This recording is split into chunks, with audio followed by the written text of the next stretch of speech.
क्या जसप्रीत बुमराह ईशांत शर्मा और कपिल देव की बराबरी नहीं कर सकते? ये सवाल सुनने में अटपटा जरूर लगता है, लेकिन बातों ही बातों में सुनील गावस्कर साहब ने ऐसा ही कुछ कह दिया है। जी हाँ, उन्होंने बहुत ही साफ तौर पर कहा है कि रोहित शर्मा, राहुल द्रविड़ एंड कंपनी जो टीम मैनेजमेंट है, इन्होंने बहुत ही साफ तौर पर जो है कोशिश यही की है कि टीम में खिलाड़ियों की में भूख होनी चाहिए। ये सब बातें जरूर की हैं, अच्छा लगता है ये सब सुनने में, लेकिन साथ ही उन्होंने जो है रेस्ट दिया जसप्रीत बुमराह को। वो कई तरह के सवाल खड़े करता है, ऐसा कहना है सुनील गावस्कर साहब का। और उन्होंने ये भी कहा है कि जसप्रीत बुमराह ने राजकोट टेस्ट में कितने ओवर गेंदबाजी की? 15 ओवर, और दूसरी पारी में 8 ओवर, यानी 23 ओवर गेंदबाजी करने के बाद उनको आराम करने की ऐसी जरूरत क्या महसूस हुई? जबकि टीम में पहले से ही विराट कोहली मौजूद नहीं थे, टीम में पहले से ही केएल राहुल मौजूद नहीं थे।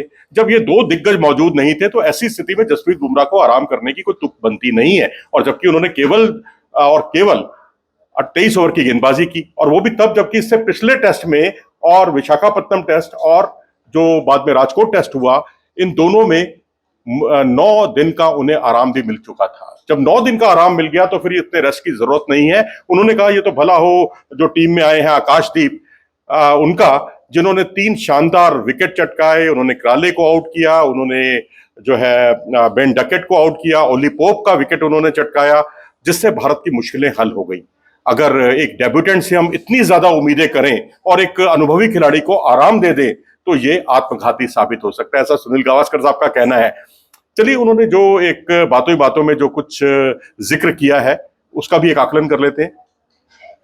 ईशांत शर्मा जब 19 साल के थे तो वो लंबे स्पेल में गेंदबाजी किया करते थे, ये बिल्कुल सच है।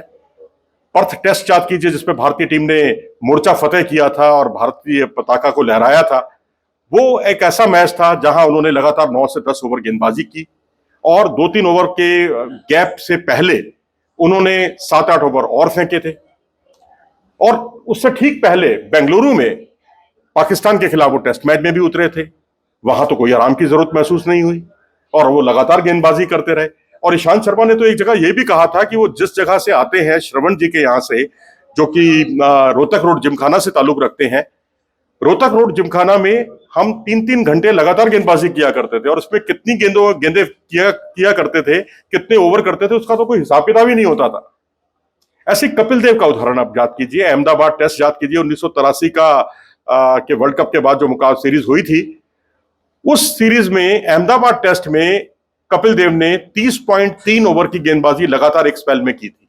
तब दूसरे छोर से कोई साथ नहीं मिला था। बलविंदर सिंह संधू हुआ करते थे टीम में, मनिंदर सिंह थे, कीर्ति आजाद थे, रवि शास्त्री थे। इन सब ने जितने भी बॉलर्स थे, जितनी गेंदबाजी की, उतनी उससे ज्यादा गेंदबाजी तो अकेले कपिल देव ने ही कर ली, और वो भी 9 विकेट चटकाए थे उस पारी में।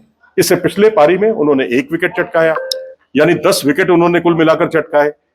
तो वो उदाहरण एक तरह से ये देना चाह रहे हैं कि जब उस दौर के जो गेंदबाज थे इतने लंबे स्पेल तक गेंदबाजी करते थे और वो कभी रेस्ट की बात नहीं करते थे, तो फिर आखिरकार जसप्रीत बुमराह को इतना आराम क्यों?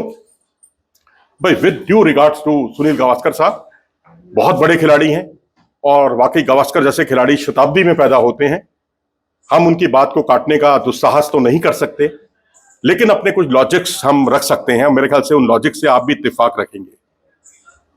जसप्रीत बुमराह जो इंजर्ड थे, तकरीबन 10-11 महीने तक वो कोई अंतर्राष्ट्रीय क्रिकेट नहीं खेल पाए थे, और उसके बाद जब उन्होंने भारतीय टीम में वापसी की, और उसके बाद वो भारतीय टीम के एक तरह से ट्रम्प कार्ड साबित हुए। आप वर्ल्ड कप देखिए, शमी को बहुत विकेट मिले, लेकिन उसकी जो आधारशिला थी वो उन्होंने रखी, और वो जिस तरह से वो गेंदबाजी करते थे, जिस अंदाज में वो गेंदबाजी करते थे, वो अपने आप में काबिले तारीफ था। और उन्होंने एक तरह से प्रेशर टैक्टिक्स, एक तरफ से दबाव बनाना और दूसरे छोर से जो गेंदबाज होता था वो उसका लाभ उठाता था, फायदा उठाता था। इससे शमी को भी फायदा हुआ, सिराज को भी फायदा हुआ, अन्य गेंदबाजों को भी फायदा हुआ। और वो आईसीसी के किसी भी टूर्नामेंट में भारत के ट्रम्प कार्ड है, हमें ये नहीं भूलना चाहिए। 2013 में हमने आखिरी बार आईसीसी का टूर्नामेंट जीता था, चैंपियंस ट्रॉफी। उसके बाद से हम कोई आईसीसी का टूर्नामेंट नहीं जीत पाए हैं। तो ऐसी स्थिति में हम जसप्रीत बुमराह पर अगर हम सवाल खड़े करेंगे तो भैया, बॉलर तो आसमान से तो टपकते नहीं है, गेंदबाज तो आपके पास गिनती के हैं जिन पर आप भरोसा कर सकते हैं। और वर्ल्ड कप भी अब कोई भारत में तो होना नहीं है, अब T20 का वर्ल्ड कप होने जा रहा है, जिसे अमेरिका और कैरेबियाई द्वीप समूह में आयोजित किया जाना है।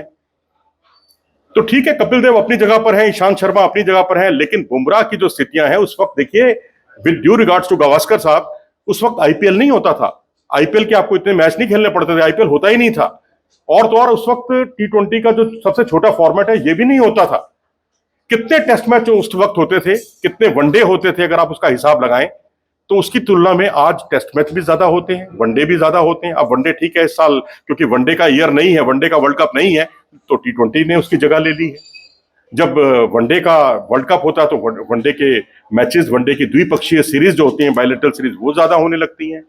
तो ऐसी स्थिति में यहां ये कहना बिल्कुल ठीक नहीं होगा, मुनासिब नहीं होगा कि जसप्रीत बुमराह को हम 5 टेस्ट मैचों में खिलाएं। और फिर वर्कलोड मैनेजमेंट का मतलब ही क्या है? एक खिलाड़ी जो इंजरी से लौटा है उसको हम लगातार मैच पर मैच खिलाते चले जाएं और फिर हम डोमेस्टिक क्रिकेट की भी बातें करने लगे और हम ये कहें कि कपिल देव जो है 30.5 ओवर लगातार गेंदबाजी करते थे और 19 साल की उम्र में ईशांत शर्मा जो है लंबे स्पेल तक गेंदबाजी किया करते थे।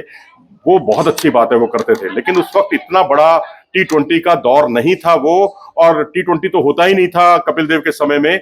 ईशांत शर्मा के समय में जरूर हुआ, लेकिन ईशांत शर्मा ने भी जो अपनी पहचान बनाई वो टेस्ट मैच के फॉर्मेट में ही उन्होंने अपनी पहचान बनाई, बड़े फॉर्मेट में ही उन्होंने अपनी पहचान बनाई।